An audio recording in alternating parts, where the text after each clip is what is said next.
Wano is by far the biggest arc in all of One Piece, not just in terms of length, but also in terms of build-up. While a major arc like Marineford could be seen as this culmination of everything built up throughout pre-time skip, the arc primarily resolved plotlines that advanced in between major sagas like Alabasta and Water 7. And it wasn't an especially long arc on its own, focusing more on Luffy than all the fighting happening around him. Wano, on the other hand, was a storyline directly being built up ever since Punk Hazard. When Luffy and Law formed their alliance, that was it. The stage had been set. They would work together to take down one of the Yonko, Kaido, by first eliminating his supply of weapons during the Dressrosa saga. Once that was completed, the alliance widened to include the samurai of Wano and the Ming tribe as they resolved to not only stop Kaido, but remove Orochi from power and instate Momo as the new shogun of Wano. Before this could happen, we had a brief interjection with the whole Cake Island saga, as it turned out that due to Luffy antagonizing Big Mom at Fishman Island, she had set her sights on him as well as his crewmate Sanji, who would be put in an arranged marriage with one of her children for the sake of adding his wealthy family's military power to her army. Luffy managed to save Sanji and escape Big Mom's domain without even fighting the big bad herself. This seemed really anticlimactic to a lot of fans at the time, but once we finally arrived at Wano, everything became clear. Big Mom was coming to Wano to get revenge on the Straw Hat Pirates, inevitably entangling the Big Mom plotline with Kaido's. So there you have it. For over 250 chapters, Oda had been building up to this one arc. One massive arc in its own right, at just under 150 chapters, with the sole purpose of taking down 2 of the 4 emperors and saving the people of Wano. There was never an arc that had set up such high expectations for readers. And in the end, did it live up to those expectations? Well, in my opinion, no it did not. Discussions on this arc have been rampant since it ended 2 years ago, with defenders saying that readers just had unfairly high expectations, and detractors often pointing out numerous plot points they felt weren't fully fleshed out or they just didn't care for. While I disagree with the defense that expectations were too high, as this can often just be deflection by fans to not have to engage a story further and acknowledge its faults, I also think that a lot of the criticism levied towards the Wano arc are too shallow and don't get at the root of why this arc fails where some of One Piece's best arcs succeeded. In this video, I want to go more in depth on the Wano arc and explain how I think it failed in terms of plot construction, themes, and dramatic tension. This is why the Wano arc ended in failure. Let's start with that first point, plot construction. Specifically, I want to get into how Oda uses the first 2 acts to set up the eventual climax at Onigashima. The first act starts off well enough, introducing one of the major themes of the arc, hope. Luffy visits Amigasa village and meets Tama, a girl who hopes that Ace would return and take her away from her life of starvation. Of course, he never returns given he ends up dying at Marineford, but Luffy takes his place as someone Tama can look up to and believe in. Then Luffy and Zoro go to Okobore town, the name Okobore meaning leftovers in Japanese, as they literally live off the leftover food of the Beast Pirates, who rule with an iron fist. The two end up raiding the nearby pirate base and give all the food and clean drinking water to the Okobore citizens, again providing the people with hope and showing how Luffy and Zoro are motivated to help the people of Wano. Act 1 ends with Luffy getting defeated by Kaido and being held prisoner at a labor camp in the Udon region to begin Act 2, where the theme of hope shows itself in full force as Luffy meets Hyogoro, a man who has gone from a respected mafia boss to someone who is begging for dumplings from his jailers. This feeling of dread extends to all the prisoners, as even when presented with the opportunity to escape, they believe life in Wano is so dire that there's no point in seeking freedom. Luffy ends up liberating the prison with the help of some of the vassals and an interference from Big Mom, but ultimately, it's Luffy's speech to the prisoners to not settle for a life of slavery that leads to a total rebellion and a moral victory for the Alliance. Moving outside the prison, we see Zoro ends up meeting the former daimyo of Hakumai, Yasue, and the people of Ebisu Town, another leftover town like Okobore. Through the side effects of the smile fruits, they are forced to laugh even when they are suffering deep down. Yasue tries to keep the people's spirits up through his general kindness so that they would have a genuine reason to smile. This makes his death all the more tragic as not only have the people of Ebisu Town lost their one source of joy, They can't even express the sorrow they feel over his loss. This angers Zoro to the point that he tries to kill Orochi on the spot, despite how it may affect the plans for the raid. Between these two acts of Wano, Oda has gone through great lengths to get Luffy and Zoro emotionally invested in liberating the people of Wano. But what about the rest of the Straw Hat crew? Well, they're mostly sidelined, given odd jobs by Kinemon to help prepare for the raid. Nami acts as a kunoichi, Robin is a geisha gathering intel on Orochi, Usopp is handing out flyers to samurai, Frankie is trying to procure the blueprints to Kaido's castle, Sanji gets a job as a chef at the flower capital, and Brook is just playing Ghost. Chopper gets a fairly interesting plotline, where he runs into an amnesiac Big Mom and devises a plan to lead her to Udon to facilitate Luffy's escape. It's nice that Chopper gets to have a role, but that's all he has, a role. Oda gives most of the Straw Hats things to do, but no actual deep investment in the ongoings of Wano country. Sure, Chopper is upset that the Beast Pirates use viruses to torture prisoners, and most of the previously mentioned Straw Hats are fairly upset about Yasuie's death and feel bad for Toko, most notably Robin, who's seen cradling her at several points. But most of this is incredibly shallow compared to prior arcs like Alabasta and Water 7. At Alabasta, we had seen each of the Straw Hats get to know Vivi well enough that you believed they were all driven to put their lives on the line to help her stop Crocodile. At Water 7, we got to see how each Straw Hat was motivated to save Robin after learning of the sacrifice she was going to make for their sake. Oda even went out of his way to give Usopp some pivotal scenes with Robin at the Sea Train to make up for the fact that he had missed most of the events the crew were involved in at Iceberg's mansion. Oda used to be really good at giving the Straw Hats a deep investment in major arcs, which helped make the climax of those arcs hit so hard. Well, maybe we cut the Wano arc some slack. After all, post-time skip, the series has often taken the focus away from the Straw Hats to focus on arc-specific characters. While I personally have not been a fan of this direction, it's not really fair to let my biases get in the way of the story that Oda is trying to tell. If Oda wants to tell a story that sidelines the main cast, I'll judge it based on how well the characters he does focus on are implemented in the narrative. So, who does the narrative focus on in favor of the Straw Hats? Well, that would be the Red Scabbards. Throughout Acts 1 and 2, we learn about how many of them have gone down different paths in order to prepare for the raid. Denjiro has thrown away his identity, choosing to work alongside the man he despises more than anyone for the sake of building up an army. Kawamatsu took up grave robbing so that their army would have swords they could wield in battle. And Ashura Doji was the one vassal who gave up on waiting 20 years, representing how not everyone was capable of keeping that hope alive. Of course, Inuarashi, Nekomamushi, and the vassals who traveled forward in time, like Kinemon, Raizo, and Kiku, were characters we got to spend significant time with either before or during the Wano arc. They were the ones who we got to see reunite the other vassals throughout the arc, making it very clear once again that the focus is on them, not the Straw Hats. You even have honorary vassal Shinobu, who got to show how impassioned she was about making sure the raid was a success when she berated Law for his crew getting captured. Even Yasuie's death, an intentional sacrifice done to prevent Orochi from discovering details about the raid, primarily motivated the Scabbards into making sure his death wasn't in vain.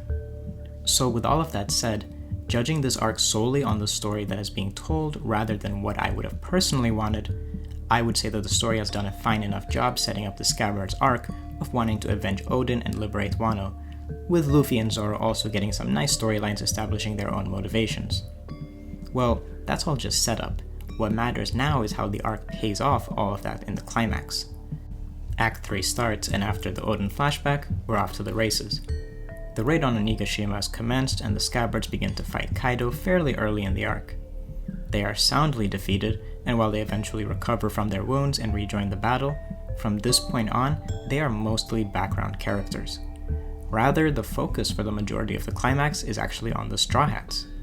And this is where my personal bias is no longer something that can just be tossed aside, because the story has now decided to focus on Nami, to focus on Robin, focus on Frankie, hell even focus on Jinbei who missed the first 2 acts. The story is saying, here is the payoff to all the setup done in the story, but the characters paying it off are not the ones who were primarily involved in the setup. Again, the Scabbards is where the heart of Wano was. most of the Straw Hats spent their time just doing chores for Kinemon. I feel nothing watching the Straw Hats defeat the Tobiropo because I don't believe the story got them to a place where these fights would feel emotionally resonant. I'll give some credit and say that there are storylines invented for some of the Straw Hats during their battles, like how Nami is motivated to fight Ulti because she attacked Tama, showing how protective Nami is of children the same way Belmare was. Robin proves that she isn't someone that needs to be protected when fighting Black Maria, or how Sanji has to grapple with whether he should use Germatech in his fight with Queen. These are nice moments for these characters, but the problem is that none of these moments have anything to do with the greater purpose of the climax. The Onigashima raid is about stopping Kaido and liberating Wano. That's what the first 2 acts told us. Then we reach the climax and get these isolated character arcs for some of the Straw Hats. What's unfortunate here is that I think there is no reason we couldn't have it both ways. Give the Straw Hats actual storylines that get them deeply invested in the raid, then for their individual battles, give them more personal motivations for defeating their opponent. An example of a time this was done really well was with Zoro and Mr. One at Alabasta. Zoro was motivated to defeat Baroque Works to help Vivi, but he also specifically wanted to defeat Mr. One because he'd have to learn how to cut steel to take him down, furthering his progression to becoming the world's greatest swordsman. Having both an external and internal goal is actually really great for heightening drama. Unfortunately, Oda only gave us internal goals for some of the Straw Hats, and others like Frankie, Usopp, and Brook didn't even get that, while the external goals were held by the characters who were sidelined, leaving the climax of Wano feeling like it lacked a clear focus. Now, earlier I praised Zoro's involvement in the first 2 acts, but I actually think his role in the climax was also fumbled. To get into why, I'll have to transition into the second reason why the Wano arc failed. There are a lot of themes that Oda delved into during the Wano arc. The aforementioned theme of hope is one that has been a constant throughout the series, with the reveal of Gear 5 really helping to fully realize this idea, as Luffy was revealed to have the human fruit model Nika, Nika being known as the warrior of liberation who spreads joy by freeing those who are oppressed. While I may contend with the way Oda went about revealing the nature of Luffy's devil fruit, I'm not really interested in going into that here, as I think thematically the reveal works and isn't a core issue with the Wano arc. Rather, where the arc fails is how it goes about implementing some of the other prominent themes of the story. To start, let's bring Zoro back to the discussion. I said that I didn't believe Zoro's role in the climax at Onigashima was handled well. Why is that? Well, the reason comes back to another major theme of the arc, and that is leadership. There are several examples of how Oda focuses on the idea of being a good leader, from Kinemon leading the vassals in planning the raid, to Momonosuke learning to be a leader who doesn't just ride the coattails of his family name, and of course Orochi who rules Wano to spite the citizens who persecuted him. More on that later. But the most important portrayal of a leader in this arc is Odin. His role as the leader of the Nine Scabbards is hugely important to the narrative, as his willingness to sacrifice himself for the sake of his vassals is what drives them to continue to fight in his honor. With the scene of him carrying his vassals so they didn't burn in the boiling pot, symbolizing why he's such a great leader perfectly. With that said, I think it was very evident that Zoro was being written to also embody a character who shows what it takes to be a strong leader. For one, he's literally given Odin's sword, Enma, the sword that Odin used to wound Kaido, indicating a sort of inherited will. But not only this, as there are several teases throughout the arc of Zoro being connected to the former daimyo of Ringo, Shimotsuki Ushimaru, along with characters pointing out Zoro's similarity to Ryuma, the long since deceased samurai who supposedly led the country to defend it from outside threats. Never before has Zoro received such individual focus in an arc. His more prominent role in the story led to a lot of fans even believing that he would kill Kaido, which is going way overboard, but it does show just how much main character energy he exuded during Wano. He even indicated his desire to take down Orochi, one of the main antagonists of the arc. Again, usually not something one of Luffy's crewmates would say. I think it would be reasonable to expect that this level of foreshadowing and the thematic significance of inheriting Enma was setting Zoro up to have a big moment during the raid. And he sort of did. He participated in the 5-on-2 battle against Kaido and Big Mom, and actually ended up wounding Kaido just like Odin did.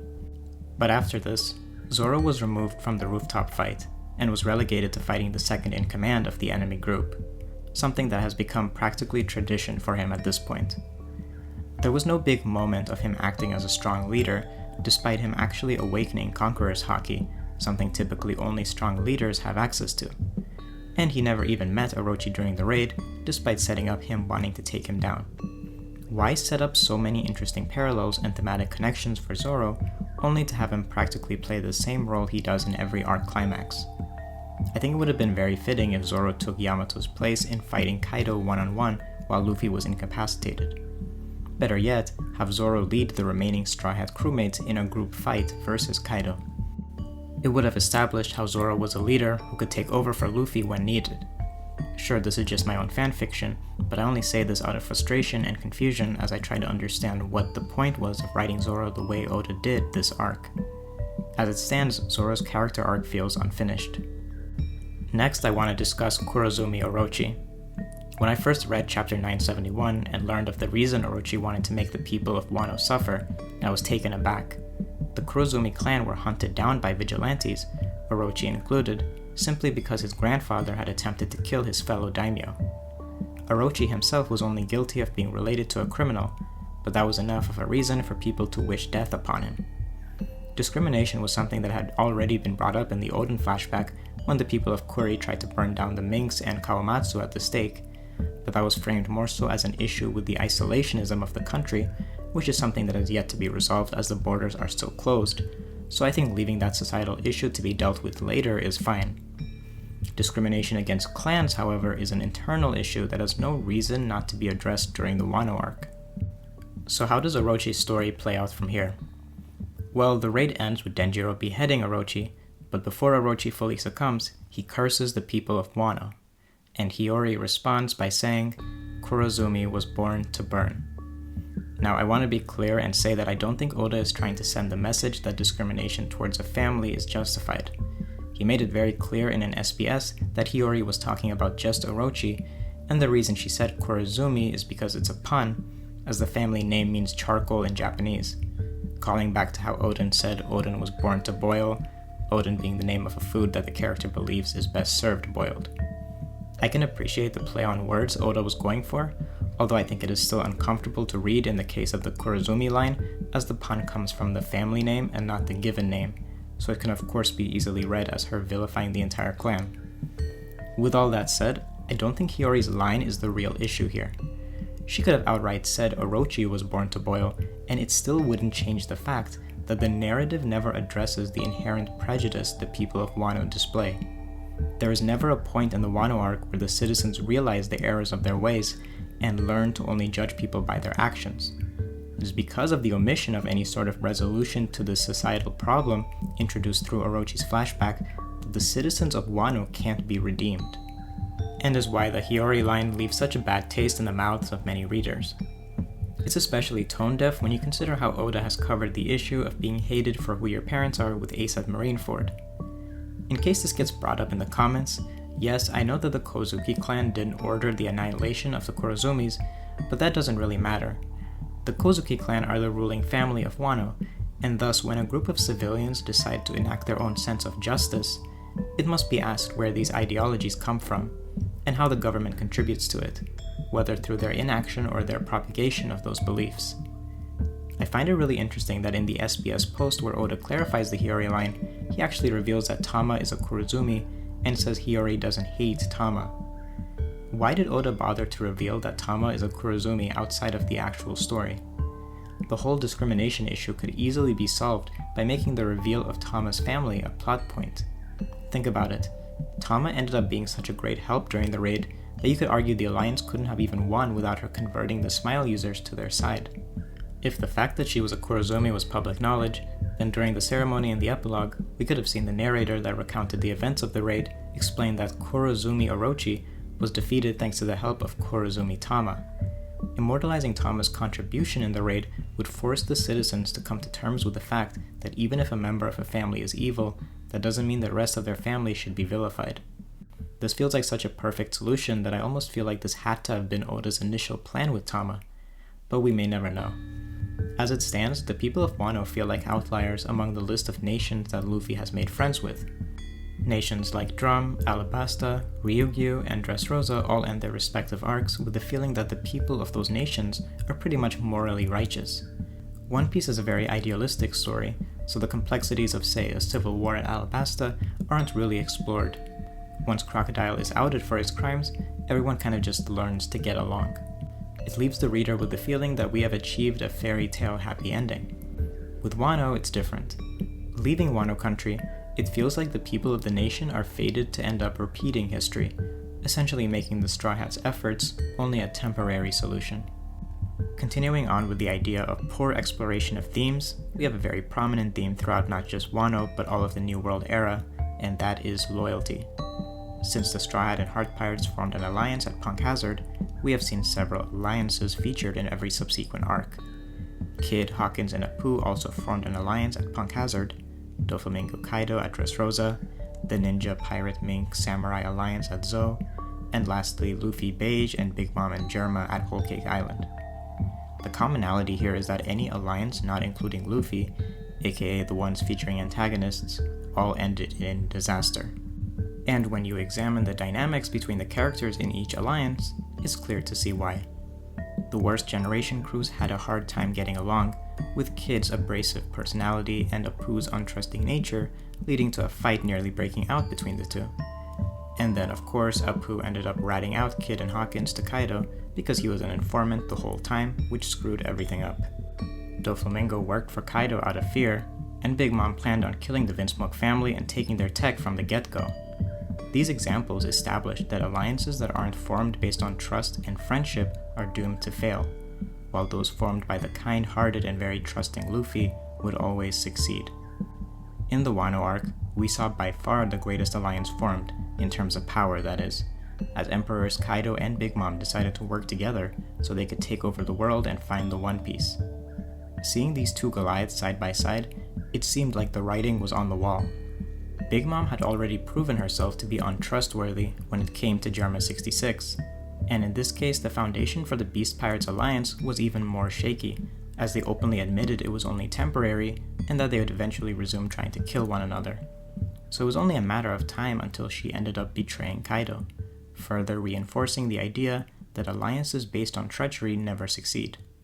Well, while Big Mom did end up attacking Page 1 and Ulti of the Tobiropo, this technically wasn't a betrayal, but rather Big Mom letting out her aggression after learning Okobore Town was destroyed and that Ulti had assaulted Tama. She quickly turned on Tama, which was the whole reason that Linlin attacked the Tobiropo to begin with, and tried to kill Nami and Usopp. After this brief skirmish, she went back to fighting against the Alliance, where she was defeated by Law and Kid, thus never giving a resolution to the former Rocks Pirates members' alliance. Now you might ask, why does this matter? Just because I expected the two emperors to betray each other doesn't mean the story is bad for not following through. And that may be true, but by not following through on this very reasonable expectation, the Wano arc ends up lacking a quality that some of One Piece's best arcs have, and that's a great thematic through-line. Here's what I mean. Back in Alabasta, Vivi had to learn to put her faith in the Straw Hats, while they in turn were willing to sacrifice themselves for her sake. This level of trust is what ended up getting them their victory. Meanwhile, Crocodile failed because, as he said to Nico Robin, he never trusted anyone from the beginning. Or how at Enies Lobby, Luffy won because he had learned to become a strong leader through his experiences at Water 7. While CP9's leader Spandam was an incompetent weakling who accidentally initiated a Buster Call. Stories told with such a strong thematic throughline are inherently going to be more powerful to readers, and is a big part of why a lot of One Piece arcs hit so hard. Giving the Wano arc a nice thematic conclusion, where Luffy wins because the bonds he created with his allies were stronger than Kaido and Linlin's, would have added so much to the arc. And again, it seemed like we were set for a moment like this in Wano. Oda teed up the ball, but sort of just forgot to swing the ball, and that's a damn shame. Dissecting the villains of Wano further, let's quickly talk about Kaido. One of Kaido's defining traits is his eagerness to die. He believes that death completes a person, and would love to have a great death during a fierce battle, similar to how Whitebeard died fighting at Marineford. This is a really interesting wrinkle to his character that doesn't really get explored at all in the story. I mean, we never even learn what led to him becoming suicidal to begin with, but not only do we not learn the origins of his motives, we don't even know if he accomplished his goal. See, not only are One Piece arcs so powerful because of their thematic through-lines, but also because of how the villains always fail in spectacular fashion. Going back to the previous examples of Alabasta and Water 7, not only is Crocodile defeated by Luffy, but all the work he put into gaining the trust of the people of Alabasta was ruined as Luffy exposed his corruption to the populace. His entire organization, Baroque Works, was dissolved, with most of them getting arrested by the Marines, and the one person who was capable of helping him find Pluton not only betrayed him, but also went on to join Luffy's crew. Then he was stripped of his warlord position and sent to prison. Both physically and psychologically, Crocodile was defeated. Years of work operating in the shadows and improving his reputation destroyed in an instant. Then at Enies Lobby, CP9 had been working for 5 years to find the blueprints to Pluton. They eventually apprehended Robin and Frankie, the ones capable of both giving the world government the existing Pluton and allowing them to build a new one. By the end of the arc, not only was CP9 defeated, tarnishing their reputation, but Frankie burned the blueprints to the ancient weapon, rendering 5 years of hard work meaningless, and their entire base of operations was destroyed in a buster call.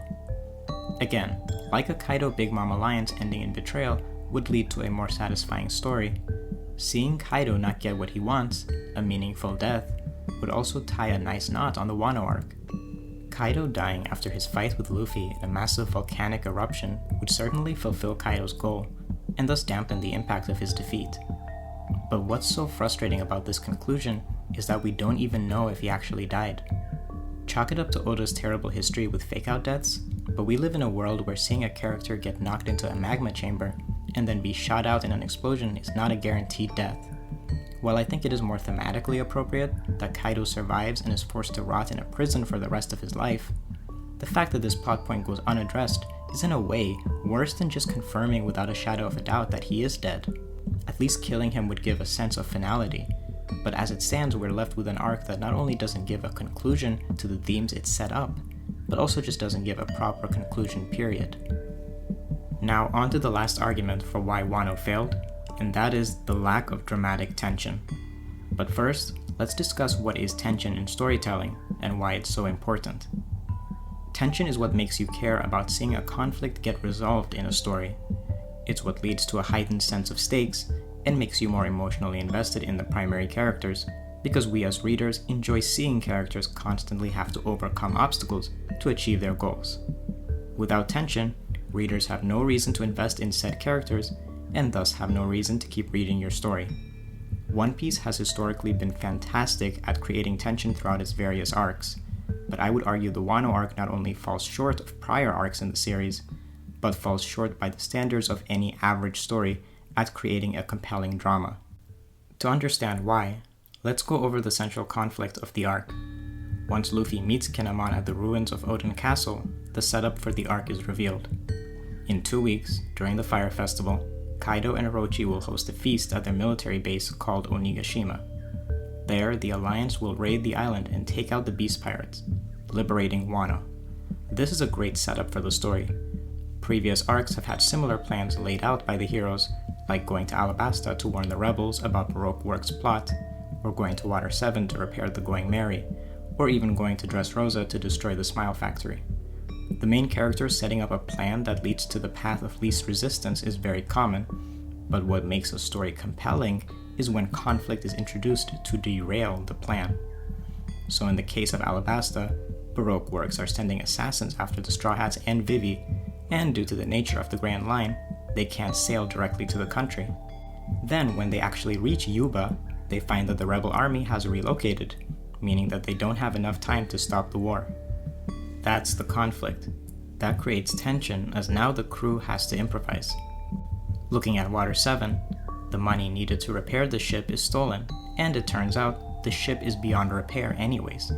And to make matters even worse, Robin has been abducted by a mysterious group called CP9. All of these events occurring simultaneously create so much drama that you can't help but want to find out what's going to happen next. And it's no wonder why this arc is considered one of One Piece's best. At Dressrosa, the plan was that Doflamingo would give up his warlord title in exchange for Caesar. but it turned out he's a celestial dragon, and thus was able to pull some strings to fool Law and the Straw Hats into believing he gave up his status, setting up a trap with Admiral Fujitora. All these arcs understood how to raise the stakes by having the initial plan fail, creating maximum tension. So, how does Wano create tension? Well, before the raid can commence, the Straw Hats, Hearth Pirates, and the Vassals are expected to complete various tasks, such as steal the blueprints to Kaido's base, recruit allies, and do reconnaissance on the enemy. Essentially, there's a lot of busy work that must be done to ensure the raid's success. Now, I don't know about you, but that doesn't sound like a very engaging conflict. For one, there's no active threat to the heroes. During the first 2 acts, Orochi and Kaido never learned of the plans for the raid, nor the location of the vassals. Orochi definitely had his suspicions, but that was the extent of it.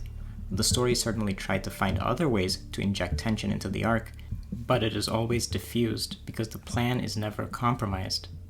Luffy was defeated by Kaido in a single blow and sent to a labor camp at Udon, but fear not, as no one knows that Luffy is working for the vassals, so no connection has been made between the two. And hell, the Straw Hats don't even take Luffy's imprisonment that seriously anyways. Then, Orochi is tipped off by Kanjuro as to how the allies are able to recruit samurai through a secret coded message, leading to the samurai's arrest. But don't worry, Yasuie is here to save the day by convincing everyone that it was just a prank on his part. To give the arc some credit, the samurai still aren't released thanks to Orochi's paranoia, but is that really the greatest source of tension? A bunch of random soldiers not being able to join the fight? Even if they can't fight, again, no one's lives are in jeopardy. The vassals could just wait until next year to try again if they believe the numbers aren't in their favor. Of course, they wouldn't want to wait another year, but the fact that there even is an out for them highlights just how lacking in tension the arc is. So, now that we've established how the arc fails to create tension in the lead up to the raid, let's look at the climax itself. While the climax is supposed to resolve the conflict of a story, it's important to continually raise the stakes in the final act as well. Otherwise, the final battle becomes dull and predictable. Well, during the Onigashima raid, we see the allied forces engage in multiple one-on-one battles with the Beast Pirates and Big Mom, while several samurai fight the various grunts on the performance floor. Although the allied forces are outnumbered at the start of the battle, we are progressively shown how the gap in numbers continues to narrow. First, Chopper converts several Beast Pirates to the Alliance's side because he cured them of Queen's Ice Oni virus. Then, Tama converts several Gifters using her Devil Fruit ability. So, rather than the climax increasing tension, it continually decreases tension. Step by step, we gain more allies. Step by step, we defeat the Tobiropo, then the lead performers, then Big Mom, and finally Kaido. Now, you could bring up stuff like Kaido trying to drop Onigashima onto the flower capital, or the bomb in the basement that could kill everyone, or even the fire in the castle threatening to burn everyone alive. While I would personally argue that having so many ticking time bombs is a weak attempt to try and remedy the core problem, here's the reason why these don't work. These conflicts exist in a bubble, separate from the rest of the Alliance. The bomb is something only Yamato needs to worry about defusing. Only Momonosuke can move Onigashima away from the flower capital, and only Raizo and Jinbei can put out the fire. They may technically raise tension, but they don't address the fact that when it comes to the actual war itself, it's undeniable that the stakes only decrease over time. Now, I'm sure many of you will say, isn't this true in every One Piece arc climax? Every arc devolves into the Straw Hats fighting an enemy organization, with the enemies getting taken down one by one. And this is true to an extent, but the key difference is that when those arcs introduce their own versions of a ticking time bomb, they don't just exist in isolation. They actually affect the active combatants. While the Straw Hats are fighting Baroque works, Crocodile reveals that a bomb is set to go off, killing everyone involved in the Civil War. So now I'm thinking, screw the officer agents, Zoro and Nami need to hurry the hell up so they can stop the bomb. So even as the Straw Hats get their victories, they are still presented with more challenges and the stakes only increase. At Enies Lobby, as the Straw Hats defeat CP9, Spandam initiates a Buster Call. So once again I'm thinking, hurry and defeat Kaku and Jabra because you have bigger problems to deal with after. The stakes only keep getting higher until the moment the arc concludes. But at Onigashima, when the Tobiropo are defeated, I'm thinking, well, Nami, Frankie, and Robin can rest for now. Yamato and Momo will deal with the bomb and the island falling. That's just not suspenseful. I think it's unfortunate that the raid failing has become a meme due to a certain YouTuber, as the theory was founded on the simple idea that a drama should have stakes, which Wano didn't. If Act 3 began with Kaido's forces standing ready for battle at Onigashima, with it being revealed that Kanjuro had leaked the entire plan, causing the allies to have to improvise as they deal with the overwhelming numbers, that would have undoubtedly led to a more engaging story. On paper, Wano should have been the greatest arc in One Piece. The entirety of post-time skip was leading up to reaching this one island. The Straws were set to take on their greatest challenge yet, fighting 2 of the Yonko. The stakes couldn't have been higher, and yet the arc couldn't live up to its potential. Now, why is that? Well, there are certainly many theories you could throw out, like Oda rushing the arc to reach the final saga, which there's a lot of evidence that does point to this, such as how the Big Mom pirates didn't end up playing a role in the story, or how there were several characters introduced who seemed set up to play bigger roles, like the Oniwa Banshu or the Mafia leaders, who sort of just faded into obscurity. And there's also the surprisingly weak world building of this arc, like why introduce 5 regions of Wano and say that Jack and Queen control 2 of them, then not even reveal which region King controls, if any. I mean, the Kibi region genuinely could have been erased from the map and it wouldn't have changed anything. Maybe it was rushed, who knows. But what I do know is that the argument that readers just set expectations too high is wrong. Expecting a story to have an actual conflict is not setting expectations too high. Expecting a story to be consistent in who it portrays as its central characters is not setting expectations too high. And finally, expecting a story to adequately address the thematic ideas that it introduces is not setting expectations too high. That is just expecting a competent story, and the fact that the arc couldn't match those expectations is the reason why the Wano arc ended in failure.